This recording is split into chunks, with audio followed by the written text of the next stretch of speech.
In the PREVAIL study, we examined the effect of enzalutamide, which is an androgen signaling inhibitor, in men with castration-resistant prostate cancer that's metastatic, progressing on hormonal therapy, but who have not been treated with chemotherapy. To do that, we did a randomized controlled trial of 1,717 patients, one-to-one randomization to enzalutamide versus placebo, with the primary endpoints of survival and progression-free survival.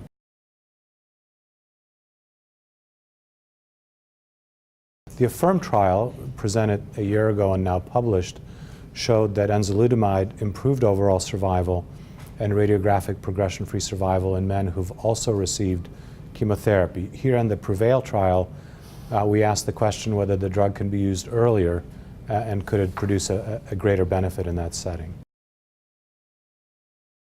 Well, now these are asymptomatic or minimally symptomatic patients, and of course, as soon as their cancer progressed, these patients were able to avail themselves of available therapies, and in point of fact, so far in the placebo group, 70% of patients have received some form of post-progression therapy.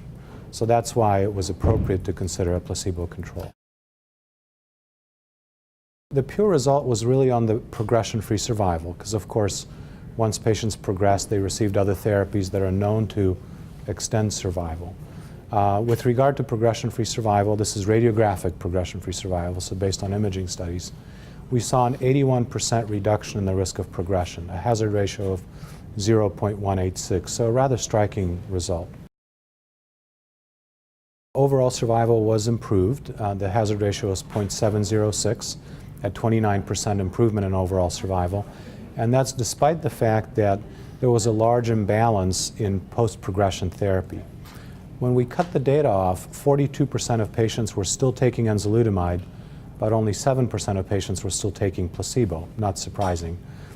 So as a consequence of that, the majority of placebo-treated patients received some form of life-extending therapy post-progression, whereas the enzalutamide arm, a lot smaller percentage of patients did that.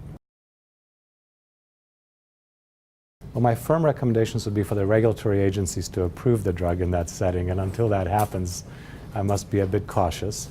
But I think the PREVAIL data demonstrate a compelling clinical benefit, and I hope to see the agent approved and used in this setting. I think that what we showed here is that patients who are progressing on primary hormonal therapy really benefit from treatment with enzalutamide, and I see this agent as an excellent first treatment option upon progression on routine hormonal therapy. It has been a gratifying time in prostate cancer. When I started in this field, we had no options. Now we have 6 agents that extend survival. I think that the 2 hormonal agents, abiraterone and enzalutamide, have shown the strongest results in the pre-chemotherapy setting, and both belong, in my view, prior to chemotherapy once fully approved for that indication. We don't have a head-to-head comparison between these 2 agents. I think they're both excellent options, and I think that decision which to choose first can be made one patient at a time and one physician at a time. There are some subtle differences between the drugs that are worthy of consideration for that decision. I think right now we have one immunotherapy agent with Sipuleucel T. That's an option for some patients. We have 2 chemotherapy agents. Those are typically given later. And then we have a radiopharmaceutical called Radium-223. And in my practice, that's typically given to patients after chemotherapy. There are certainly many exciting agents and studies, and I'm excited to see some developments in immunotherapy. All treatments have their side effects, so I suppose the downside would be the possibility of toxicity. But when one considers the toxicity of chemotherapy, I think one can make a very clear case for the use of these orally available hormonal drugs first. I don't think so. I think chemotherapy has a place after the exposure to these drugs. Until we can cure advanced prostate cancer, we need really all the weapons we can get.